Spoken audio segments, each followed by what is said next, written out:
नमस्कार साथियों। आज अपन मांग की लॉज का अध्ययन करेंगे। Elasticity of demand.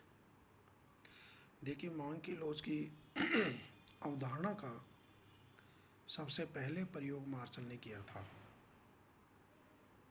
यानी किसी वस्तु की मांग मुख्यतः तीन तत्वों पर निर्भर करती है: उस वस्तु की कीमत, अन्य संबंधित वस्तु की कीमत तथा उपभोक्ता की आय। अतः यहाँ अपन तीन प्रकार की मांग की कीमत लोचों का अध्ययन करेंगे, जिसमें पहली है वस्तु की मांग की कीमत लोच, दूसरी है वस्तु की मांग की तिरछी कीमत लोच, तीसरी है वस्तु की मांग की आय लोच। और इसके साथ साथ हम यहाँ पर प्रतिस्थापन की लोच का अध्ययन भी करेंगे। अब सबसे पहले अपन लेते हैं मांग की कीमत लोच, प्राइस इलास्टिसिटी ऑफ डिमांड। तो सबसे पहले अपन इसकी परिभाषा पर प्रकाश डालते हैं। देखिए, अन्य बातों के स्थिर रहने पर वस्तु की कीमत में होने वाले आनुपातिक परिवर्तन के परिणाम स्वरूप उस वस्तु की मांग मात्रा में होने वाले आनुपातिक परिवर्तन को मांग की कीमत लोच के नाम से जाना जाता है।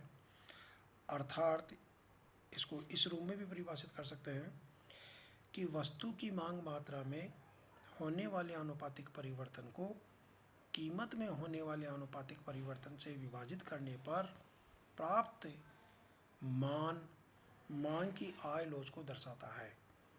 जैसे यानी कि ईपी इक्वल टू अपन लिख सकते हैं, ईपी इक्वल टू मांग मात्रा में आनुपातिक परिवर्तन अपॉन कीमत में आनुपातिक परिवर्तन। और इसको अपन इस रूम में भी लिख सकते हैं, EP equal to delta X upon X upon delta P upon P. यानी इसको ऐसे भी दर्शा सकते हैं, EP equal to P upon X multiply by delta X upon delta P. जहाँ देखिए ईपी तो क्या है, मांग की कीमत लोच को दर्शाता है, और पी क्या है, वस्तु की कीमत है, एक्स क्या है, वस्तु की मांग मात्रा है, डेल्टा एक्स क्या है, वस्तु की मांग मात्रा में होने वाला परिवर्तन है, और डेल्टा पी इक्वल टू क्या है, कीमत में होने वाला परिवर्तन है।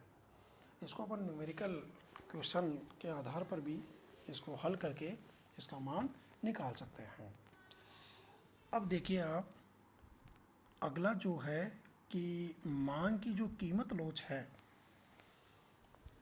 उससे अपन वस्तु की प्रकृति ज्ञात कर सकते हैं। यदि वस्तु की मांग की कीमत लोच, यदि मांग की कीमत लोच नेगेटिव है, ऋणात्मक है, तो वस्तु सामान्य होगी, और अगर मांग की कीमत लोच पॉजिटिव है, धनात्मक है, तो वस्तु गिफिन होगी। और यहाँ पर अपन ये भी दर्शा सकते हैं कि जो सामान्य वस्तु है उस स्थिति में अगर मांग की कीमत लोच ईपी इज ग्रेटर देन 1 हो, अर्थात मांग की कीमत लोच इकाई से अधिक है, तो वस्तु विलासिता की होगी। और अगर मांग की कीमत लोच का मान यानी ईपी इज लेस देन 1 हो, यानी कि ईपी का मान अगर इकाई से कम है, तो वस्तु आवश्यक होगी। तो देखिए, यानी कि मांग की जो कीमत लोच है उसे अपन वस्तु की प्रकृति ज्ञात कर सकते हैं कि अगर मान लीजिए कि मांग की कीमत लोच अगर ऋणात्मक है तो वस्तु सामान्य होगी, और सामान्य वस्तु में भी अगर मान लीजिए कि ईपी का मान अगर ईपी इज ग्रेटर देन 1 है या मांग की कीमत लोच का मान इकाई से अधिक है, तो वस्तु विलासिता की होगी, और मांग की कीमत लोच का मान इकाई से कम है तो वस्तु आवश्यक वस्तु होगी। और ऐसे ही यानी कि अगर मांग की कीमत लोच का मान धनात्मक है, पॉजिटिव है, तो वस्तु गिफिन होगी। अब देखिए आप, यानी कि मांग की जो कीमत लोच है, मांग की कीमत लोच का मांग वक्र के ढाल से क्या संबंध है, अपन ये भी जान सकते हैं। मांग की कीमत लोच का यानी कि ईपी का मांग वक्र के ढाल से क्या संबंध है। देखिए, मांग की कीमत लोच का मांग वक्र से ऋणात्मक संबंध होता है। इसको अपन एक फॉर्मूले के आधार पर भी दर्शा सकते हैं, यानी कि न्यूमेरिकल के आधार पर भी इसको निकाल सकते हैं।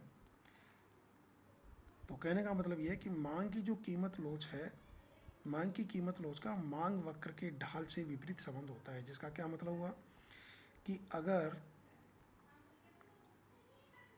मांग वक्र का ढाल अगर बढ़ता जाता है तो मांग की कीमत लोच का मान घटता जाएगा, और मांग वक्र का ढाल अगर घटता जाता है तो मांग की कीमत लोच का मान बढ़ता जाएगा। मान लीजिए कि मांग वक्र का ढाल जीरो है।